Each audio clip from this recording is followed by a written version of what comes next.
What if there are spells so dark, so ancient, or so broken that the Ministry of Magic wipes them from history books, not because they're illegal, but because they're terrified? We all know the Unforgivable Curses. We know about the Killing Curse. But did you know that there's magic that can turn a name into a GPS tracker? Magic that can burn an entire army without scorching a single ally? Or magic that demands you drink torture itself to survive?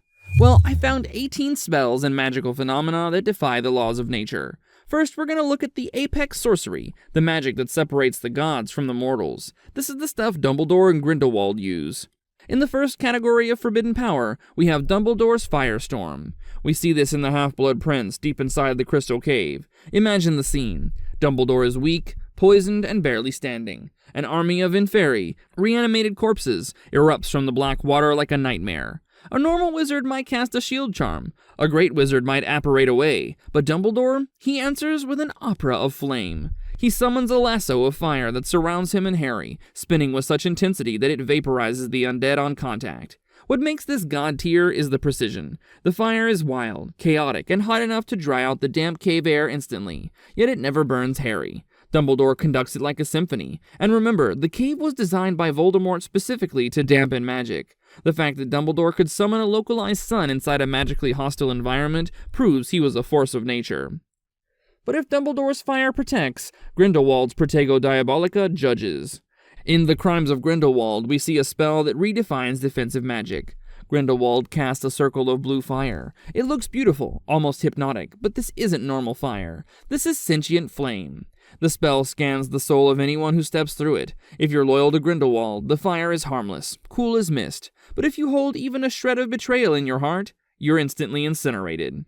This is terrifying because it removes the need for interrogation. Grindelwald doesn't need legilimency to know if you're a spy. He just asks you to walk through the fire. The blue flames erase the person entirely rather than just their body, turning them to ash before they even hit the ground. It's the ultimate loyalty test, and there is no cheating. Speaking of fire that cheats, we have Fiend Fire.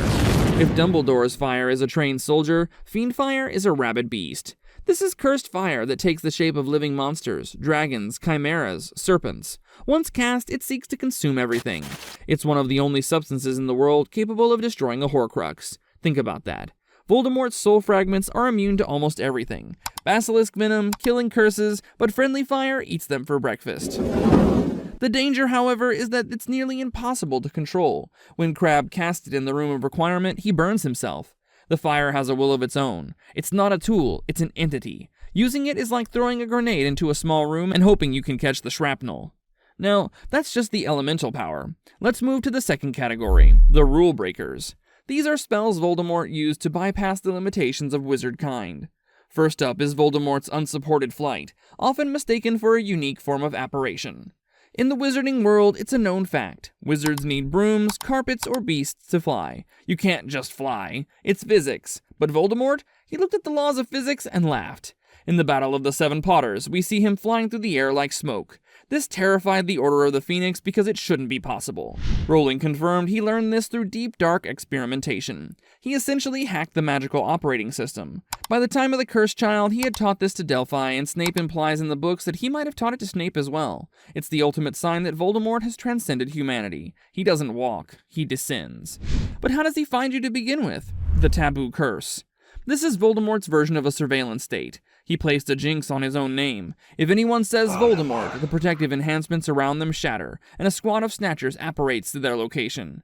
It's genius in its cruelty. Who are the only people brave enough to even say his name? The Order of the Phoenix. Harry Potter, Dumbledore's army. The Taboo Curse specifically targets the brave. It weaponizes fearlessness. It explains why the wizarding world was so afraid to say the name for decades. It wasn't superstition. It was a learned survival instinct. Say the name, and the monster appears. It's basically magical GPS powered by terror. And if he catches you, he might use Infurious animation. Necromancy in Harry Potter isn't about bringing people back to life. It's about recycling their bodies. And Infurious is a corpse that has been bewitched to act like a puppet. They feel no pain. They have no fear. They cannot be reasoned with. In the cave, Voldemort hid thousands of them underwater. They're the perfect guardians because they don't get bored and they don't sleep. The horror of the Inferi is that they used to be people. Voldemort enslaved his enemies' empty shells to guard pieces of his soul. It's a violation of the dead that goes beyond simple murder. This brings us to the third category, the body horror magic. These are spells that require sacrifice, blood, and pain to function. Let's talk about Voldemort's resurrection ritual. Bone of the Father unknowingly given, flesh of the servant willingly sacrificed, blood of the enemy forcibly taken. This ritual in the Goblet of Fire is ancient dark magic. It constructs a body from scratch. It's grotesque, dropping a rudimentary fetus-like thing into a cauldron and boiling it with bone dust and a severed hand.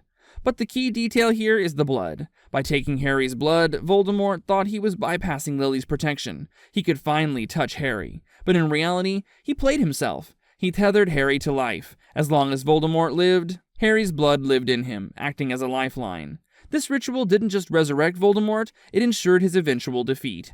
To protect the soul he just resurrected, he used the Cave Potion, also known as the Drink of Despair. This is arguably the most sadistic creation in the series. It's a phosphorescent green liquid protecting the Locket Horcrux. You cannot vanish it, you cannot transfigure it, you cannot scoop it out. You have to drink it. And it doesn't just kill you, that would be too merciful. It induces paralyzing terror, relives your worst memories, and causes unbearable burning thirst.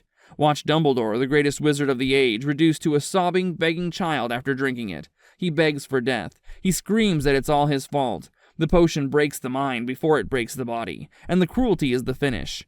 To quench the thirst it causes, you must drink from the lake, which wakes the Inferi. It's a trap designed to make you kill yourself. Then there's the Maledictus blood curse. This is the tragedy of Nagini. A Maledictus is a woman cursed from birth to eventually turn into a beast forever. It is hereditary, passed from mother to daughter. Unlike an Animagus, who chooses to transform, a Maledictus has no choice. Slowly, over years, they lose their humanity, and a time comes when they forget who they were.